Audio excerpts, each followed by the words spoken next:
Bueno, esperando que ya hayan recargado vuestro café. Eh, no sé si Raquel puedes compartir tu pantalla para ver si todo funciona bien. Veo que estás desde el Paseo 21 de Mayo hablando, ¿no? Sí. Voy a Yo probar estoy un acá. poquito más lejos. Sí.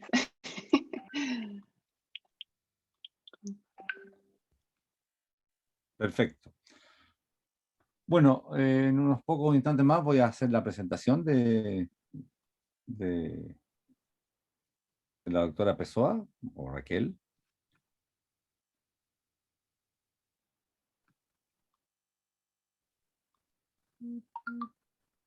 Tú ya no estás en la Santa María, ¿cierto? No, Ya, yo ingresé este año a la Universidad del Paraíso. bienvenida entonces. Muchas gracias.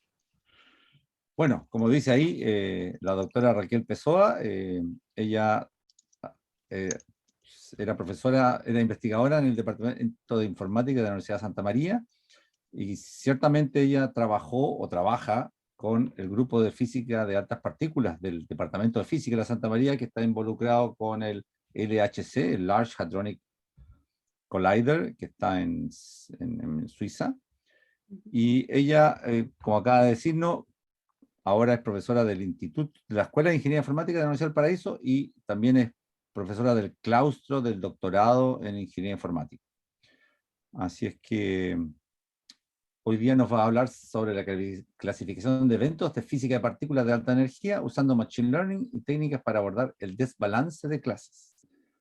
Así que en pocos segundos más, cuando sean las 10:05 en punto, partimos. Yo a los 20 minutos te digo que son los 20 minutos porque habría que cerrar así que adelante. Ya. Bueno, primero, muchas gracias por la invitación. Y como mencionaba, ¿cierto?, el título, voy a contarles sobre eventos de clasificación de eventos de física de partículas en el contexto de física de altas energías y también hablarles del tema del desbalance de datos.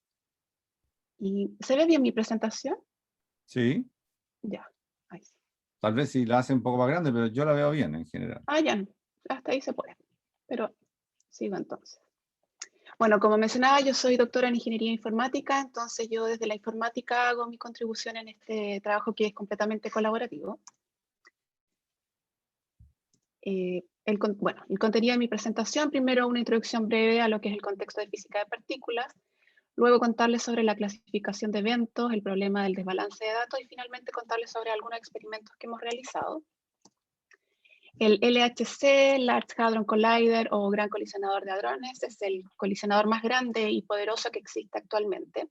Como se observa en la figura, este es un túnel que está ubicado bajo tierra, tiene un perímetro de 27 kilómetros y en él colisionan haces de protones a altísimas velocidades, velocidades cercanas a la velocidad de la luz y a altas energías.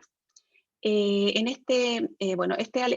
LHC es operado, ¿cierto?, por el CERN, que es la Organización Europea para la Investigación Nuclear, donde participan colaboradores de todo el mundo, instituciones, universidades. Y bueno, y en este LHC existen 4 experimentos principales, como se ve acá. Está CMS, LHCb, ALICE y ATLAS. Y es en el experimento ATLAS donde yo colaboro. Y bueno, Atlas es el detector más grande que tiene el LHC. Como se ve acá, tiene dimensiones de 44 metros de largo, 25 metros de diámetro, pesa alrededor de 7.000 toneladas y este detector está diseñado para poder detectar las colisiones tipo protón-protón que ocurren en el LHC. Una colisión de protones se denomina evento, ¿ya? Y en el LHC, cuando está en operación, ocurren colisiones a una velocidad de a una frecuencia de 40 millones de veces por segundo.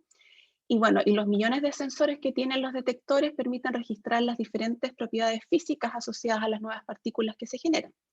Y aquí el punto, ¿cierto?, es que los eventos interesantes desde el punto de vista físico son poco frecuentes. Bueno, la gran cantidad de eventos que se generan, ¿cierto?, cuando está el LHC en operación, genera una gran cantidad de datos y no es posible almacenar todos los eventos que se generan cuando ocurren las colisiones. Es por eso que Atlas tiene un sistema especializado para reducir o filtrar los eventos. bajando entonces su tasa a 200 eventos por segundo. Esto igualmente genera una gran cantidad de datos, que es del orden de los 10 petabytes por año, lo que claramente requiere utilizar clusters, ¿cierto? Y en particular en el CERN lo que se utiliza es la computación, la grid computing, para poder almacenar y procesar la gran cantidad de datos que se generan. Bueno, entonces en este contexto claramente estamos trabajando con un alto volumen de datos, complejo desde el punto de vista del gran volumen de estos datos y también complejos desde el punto de vista de la alta dimensionalidad, es decir, de todas las variables físicas asociadas a los eventos que son registradas por los detectores. Entonces aquí claramente Machine Learning o aprendizaje automático es fundamental para poder procesar esta gran cantidad de datos también que se asocian. Y ahora último, lo que se trata de buscar es o analizar temas relacionados con la búsqueda de nueva física. Entonces, la clasificación de eventos. Bueno, un problema muy común, frecuente e importante en este contexto de física de partículas de altas energías es separar la señal del background. A eso nos referimos con clasificación de eventos. Y con señal, entonces, nos referimos a los eventos que son interesantes desde un punto de vista físico, es decir, eventos que no han sido bien estudiados todavía, en particular asociados a eventos relacionados con la búsqueda de nueva física. Y background serían eventos no interesantes en el sentido de que son eventos que ya son conocidos, son estudiados, y que tienen un estado final igual a lo que es la señal. Entonces, desde el punto de vista de aprendizaje automático o machine learning, esto se puede abordar como un problema de clasificación binaria. Y al igual que cualquier otro problema de clasificación, los eventos serían nuestros datos, y estos eventos entonces son representados por un vector de características, ¿cierto?, asociado a las distintas propiedades físicas que pueden registrar los detectores. Entonces, el problema es clasificar eventos en señal, como mencionaba, eventos de interés, por ejemplo, la generación de un bosón de Higgs, cuyo estado final son dos partículas gamma, sería un evento de interés, por lo tanto, una señal, o background, que sería entonces un evento que produce un proceso, un estado final similar a la señal, pero que ya es un proceso que está bien estudiado y que no sería de interés en este caso. Entonces, como mencionaba, Machine Learning es fundamental para poder abordar esta tarea de clasificación, y el enfoque general entonces que tenemos nuestros eventos, ¿cierto?, representados por un vector de características. Estas características son variables asociadas a distintas propiedades físicas detectadas o también a datos asociados a la geometría del detector. Tenemos entonces un clasificador, ¿cierto?, basado en algún enfoque o técnica de Machine Learning. Y la idea entonces es que este clasificador nos va a generar una salida asociada a un puntaje, a un score, y esa salida entonces va a indicar si nuestro evento es señal o background. Entonces la idea es que valores pequeños de esta salida del clasificador se asocian a la clase negativa o a la clase asociada a los eventos background, y los valores grandes que nos entrega este clasificador se asocian a lo que es la señal, que es lo que se busca, ¿cierto?, o la clase positiva. Entonces, como se observa en este gráfico, tenemos en este caso la distribución de los eventos asociados al score generado por el clasificador, y claramente se ven dos distribuciones, ¿cierto?, una asociada a la señal, otra al background. Lo ideal sería tener dos distribuciones bien separaditas, pero eso en la práctica es bien difícil de obtener. Por lo tanto, también acá se tiene que aplicar técnicas para encontrar algún umbral, ¿cierto?, que nos permita finalmente clasificar si nuestro evento es señal o es background. Bueno, en el contexto de Machine Learning, ¿cierto?, ha sido fundamental para desarrollar esta tarea de clasificación, y se han usado diversos enfoques tradicionales de Machine Learning, por ejemplo, como es muy usado acá en este contexto, los Boosted Decision Trees, ¿cierto?, que es un tipo de ensamblado de árboles que nos permite realizar la tarea de clasificación. También las redes neuronales tradicionales, es decir, de una sola capa, pero claramente con el surgimiento de Deep Learning, estas técnicas, ¿cierto?, han permitido mejorar la precisión de resultados obtenidos y también resolver problemas más complejos que aparecen actualmente. Y como yo ya mencionaba, los eventos interesantes desde el punto de vista físico son poco frecuentes, ¿ya? Y sobre todo si estamos buscando eventos que se relacionan con la búsqueda de nueva física. Cuando hablamos de búsqueda de nueva física, son situaciones que no están descritas actualmente en el modelo estándar, ¿cierto?, que define las partículas elementales junto con su fuerza. Entonces, ejemplo de eventos poco frecuentes, claramente es la generación del bosón de Higgs. Por ejemplo, este puede ocurrir una vez cada 1000 millones de veces cuando ocurren colisiones en el LHC. Entonces, claramente hay un desbalance entre el número de datos que pertenecen a la clase señal, ¿cierto? Que es la clase que interesa, versus la cantidad de datos que pertenecen a la clase background, que es donde hay una mayor cantidad de datos. Entonces, si queremos definir desde el punto de vista informático lo que es el desbalance de clases, el desbalance de clases ocurre cuando la clase del grupo minoritario contiene muchos menos datos que la clase del grupo mayoritario, ¿ya? Entonces, aquí, ¿cuál es el tema? Que en general, si uno no aborda este problema de desbalance, el clasificador o la técnica que uno utilice tiende a generar un sesgo hacia la clase mayoritaria y muchas veces prácticamente no es capaz de identificar la clase minoritaria, que en el fondo es la clase de interés. Entonces, ¿cómo abordar este tema de desbalance? Bueno, la literatura ya tiene diversas técnicas que nos permiten abordar esto, y se hace principalmente desde dos enfoques, uno desde el enfoque de abordar el tema de los datos, y otro de abordar el algoritmo que uno está utilizando. Entonces, los métodos a nivel de datos simplemente corresponde a que uno modifica la distribución de los datos de entrenamiento, ¿cierto? Entonces, uno puede o generar más datos o disminuir datos asociados a la clase mayoritaria. Entonces, esto se caracteriza en técnicas de oversampling o undersampling. Y en oversampling ya hay varias técnicas bien usadas, por ejemplo, muestreo aleatorio, donde uno repite datos, ¿cierto?, de forma aleatoria asociados a la clase mayoritaria, o técnicas ya más avanzadas como AdaSync, que permite generar datos sintéticos. Y en el lado del submuestreo está, por ejemplo, la técnica bien común, que es disminuir, ¿cierto?, de forma aleatoria datos que pertenecen a la clase mayoritaria. El otro enfoque de abordar el tema del desbalance es modificar el algoritmo. Aquí ya no estamos modificando la distribución de los datos no se tocan, y lo que se hace en este caso es que el proceso de entrenamiento se ajusta de dar manera de más peso, más importancia a la clase minoritaria. Y un enfoque muy usual es el cost sensitive, en donde se genera una matriz de costo de manera de penalizar, ¿cierto?, el error asociado a las clases. Entonces, se asigna un mayor costo o un mayor peso a los datos de la clase minoritaria, de manera entonces que en la etapa de entrenamiento el algoritmo se vaya ajustando y vaya dando mayor importancia a los datos asociados a la clase minoritaria. Ahora, en el contexto de Deep Learning, ¿cierto? El estudio del desbalance es relativamente reciente, ¿cierto? Hay literatura que indica que no hay todavía muchos artículos o papers asociados a un estudio sistemático de cómo se comporta el desbalance en lo que es Deep Learning, ¿cierto? Las redes neuronales de muchas capas y todas las arquitecturas asociadas a este enfoque.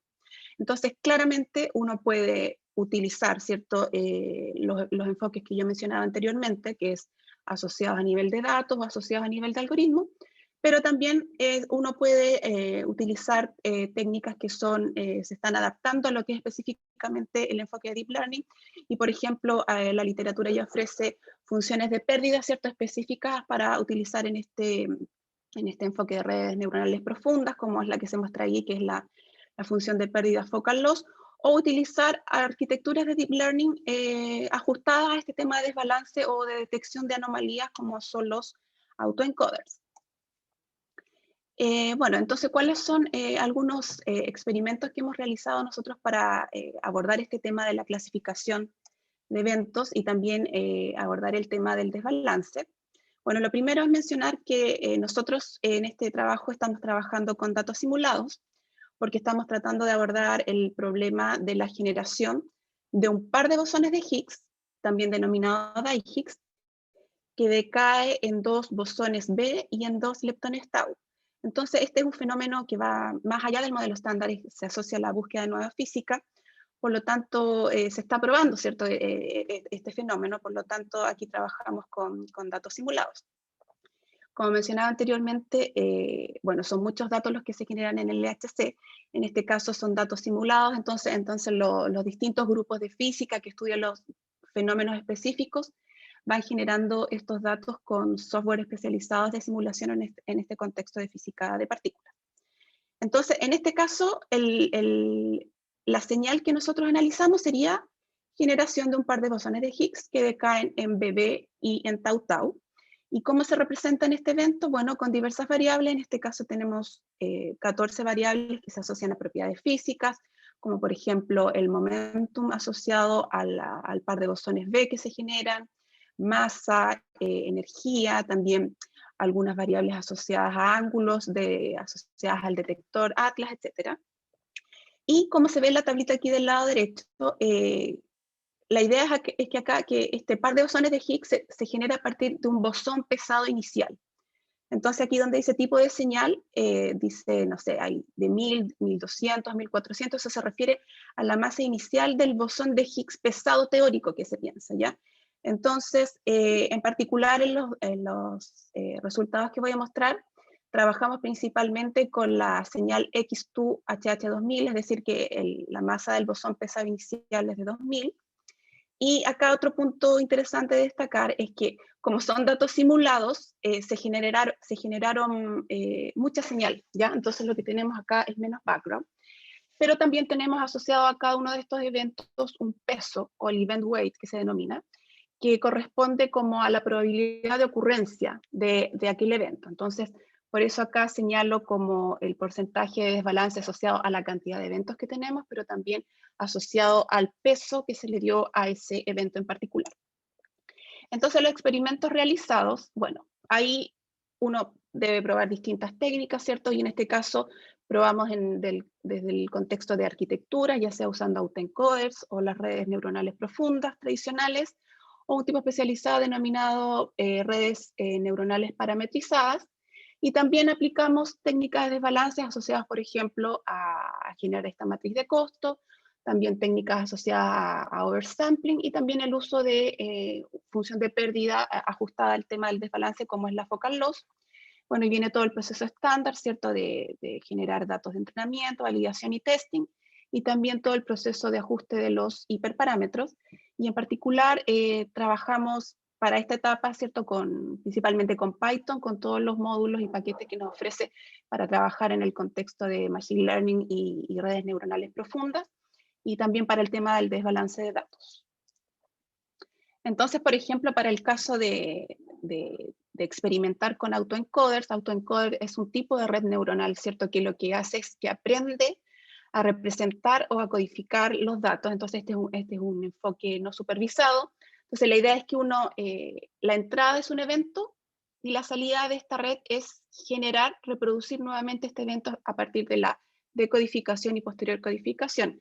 Entonces la idea es que uno entrena esta red, en este caso con la clase mayoritaria, entonces va midiendo el error de la entrada y la salida. Entonces cuando uno tiene un evento, ¿cierto?, que es anómalo a los datos con que uno entrenó la red, uno debería obtener un error bastante alto en la reconstrucción, ¿cierto? Entonces acá, para esta primera experimentación que realizamos, vimos que no nos permitía discriminar bien entre la señal mayoritaria y la señal minoritaria, principalmente por el error. Aquí no veíamos un gran error entre la señal mayoritaria y la minoritaria. Luego, entonces, probamos con redes neuronales profundas, ¿cierto? Una arquitectura, como se muestra acá, esto está en el formato que nos entrega Keras, ¿cierto? En este caso tenemos 5 capas, y lo que quisimos probar acá fue realizar el oversampling. En este caso lo hicimos con la técnica de Adasyn, y aquí ya obtuvimos mejores resultados, y como se observa, por ejemplo, acá en las matrices de confusión, aquí tengo la matriz de confusión para los eventos sin peso, y en este otro lado están los eventos ponderados, ¿cierto?, con este event weight que yo mencionaba.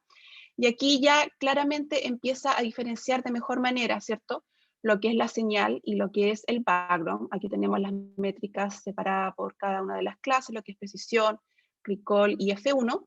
Y el gráfico acá de distribución que se observa es cómo se distribuye entonces el score asignado a cada uno de los eventos cuando entra a esta red neuronal profunda.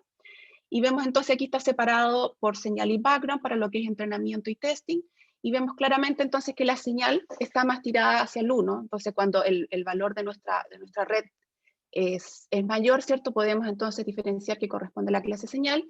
Y cuando acá la distribución se ve que está tirada más hacia el 0, ¿cierto?, valores menores de nuestro clasificador, podemos ver entonces que corresponde a la clase background. También hicimos pruebas utilizando el enfoque de cost sensitive, es decir, que uno asigna un peso distinto para lo que es la clase mayoritaria o la clase minoritaria.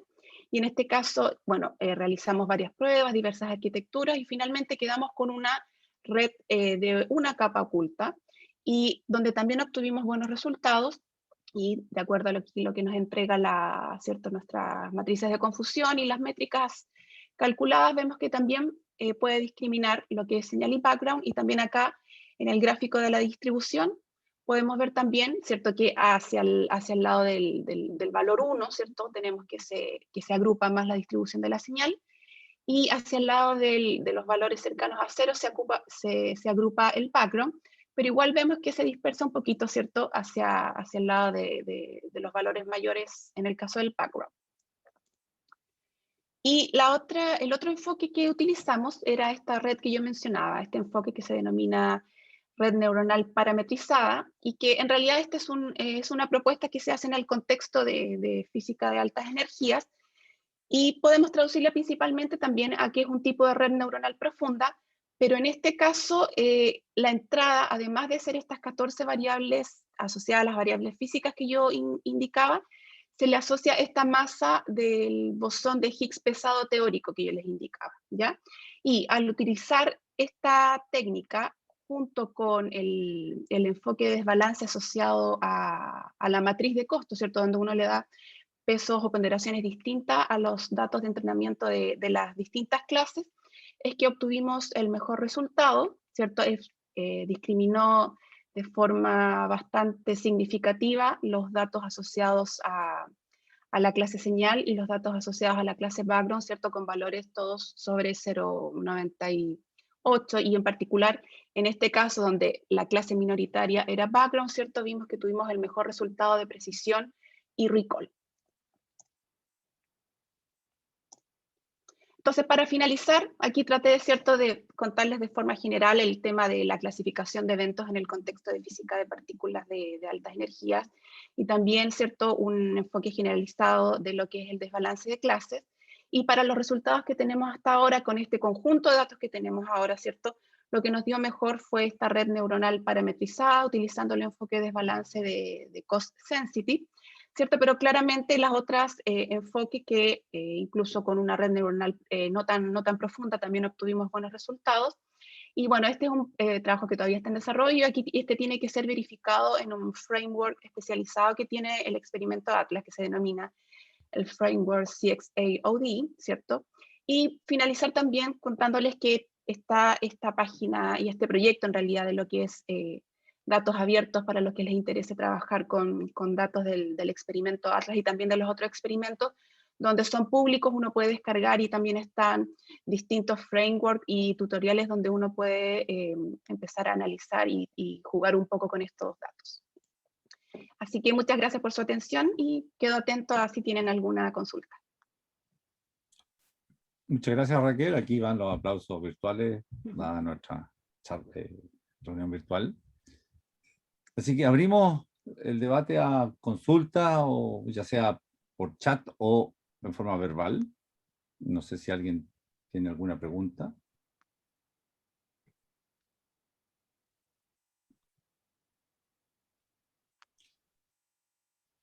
Ahí Alejandra tiene varias preguntas. Por ejemplo, ¿cómo se caracterizan de antemano los eventos en cada una de las categorías y cómo encuentran el umbral más adecuado? Los eventos, ¿te refieres a cuando yo hablo de generación de un par de bosones de Higgs, por ejemplo, o eventos de un solo bosón de Higgs? ¿Esa es la duda?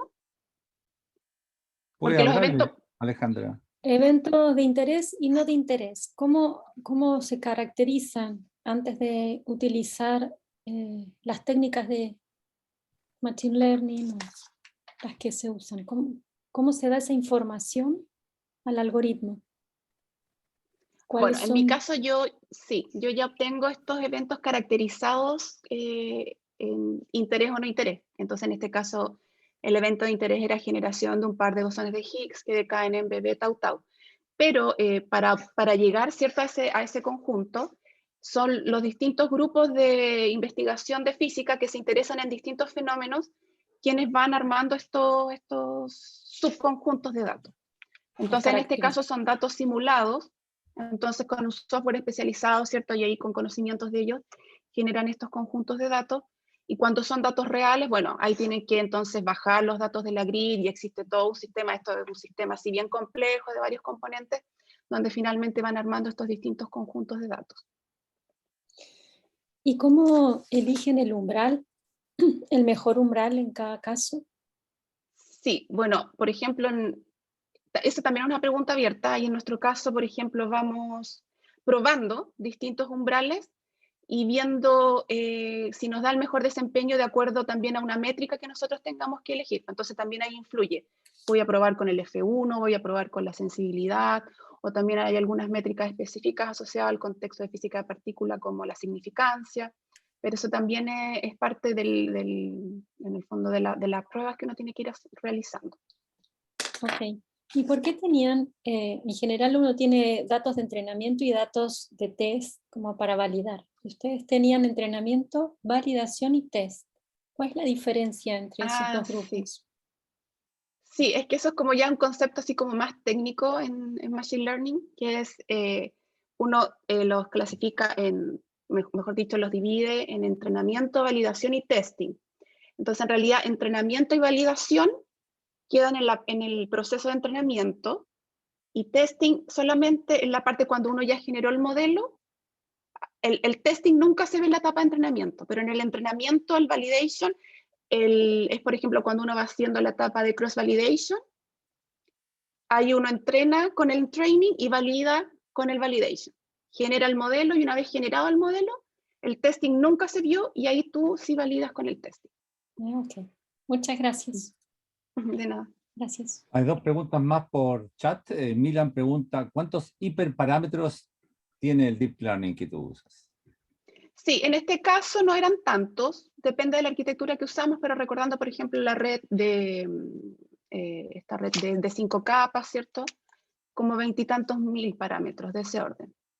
Yeah. Sí, No, entonces, no claro, como no es tanto, y estas pruebas iniciales entonces yo las puedo realizar en mi computador, pero claramente ya cuando uno aumenta el número de hiperparámetros y el conjunto, el tamaño del conjunto de datos, tenemos que usar cluster. Para otros fenómenos, ya el computador local no nos sirve. Entonces ahí tenemos que usar cluster. Para otros fenómenos, ¿cuánto es el número de parámetros que se usa? Ahí ya millón. Un ejemplo nomás. Sí, sí. ¿Millón? No tengo aquí el número exacto, pero Ya. ya son redes mucho más grandes y del orden de millones de parámetros. Sí. Wow. Y Catalina Zamora pregunta, ¿es posible utilizar una máquina de vector de soporte para resolver este tipo de problemas o es necesario usar un algoritmo de redes neuronales? No, sí se puede usar también redes de soporte. He hecho algunas pruebas hace tiempo, sí, y claro, en principio sin jugar mucho con la sintonización de hiperparámetros, en principio no me dio buenos resultados, pero sí, claramente sí se puede utilizar. De hecho, se puede utilizar, la que es súper usual en este contexto y que siempre ha dado buenos resultados son los árboles de decisión también. Estos Boosted Decision Tree que yo mencionaba al comienzo. Ok. Scarlett Abalco pregunta, ¿cuánto es el porcentaje de data que se asigna para cada fase? Entrenamiento, validación y testing. ¿Y cuál es lo recomendable? Sí, en este caso 60, 20 y 20. Sí, 60 para training, 20 para validación Y y 20. 20 para testing. Sí. Ok. Ahí agradeció a Scarlett. ¿Alguna otra pregunta vía chat o verbal? Si no hay más, muchas gracias, Raquel, por tu interesante charla. Hagamos nuestro último aplauso virtual. Allá, allá. Y ahora los dejo con Alejandra para terminar la sesión e invitarlos para la sesión de la tarde. Así es que fue un placer para mí haber podido dirigir esta mañana con los invitados que hubo. Y Alejandra. Gracias, Michelle. Muchas gracias a todos los que han participado en la sesión de la mañana del día de hoy del workshop. Y por supuesto los esperamos a todos en la sesión de la tarde. La sala va a estar abierta desde las 13:45. Hasta la tarde. Chao. Chao, gracias. Gracias, Raquel. Muchas gracias.